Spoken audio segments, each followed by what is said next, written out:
So this is the Insta360 X3, and in my opinion, it's the best consumer level 360 camera on the market. And there's multiple reasons for that. So first of all, you've got the massive screen here, which is really, really responsive. It works really well. It's quite simple to use. It feels nice in the hand. It's got a really powerful long battery, and all of these ports just feel really good. So the way that the battery springs into place as well, it just feels great.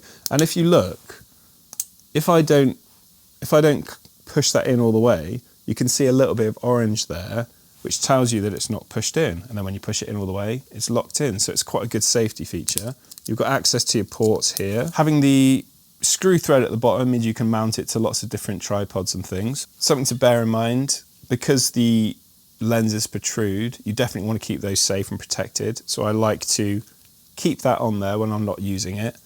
And that has a buffer. It's not touching the lens. There's a buffer there. There's an air pocket which protects it from bumps and bruises.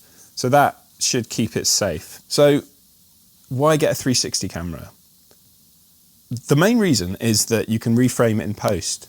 And there's also really fun features in the app as well. So I would highly recommend looking into the Insta360 app, because it is the world leader. It's the market leader for best apps for their cameras.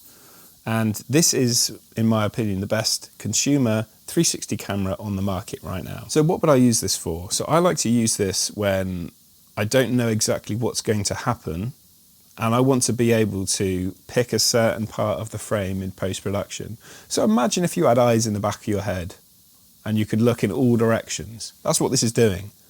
And then afterwards, you pick which way you wanted it to be looking.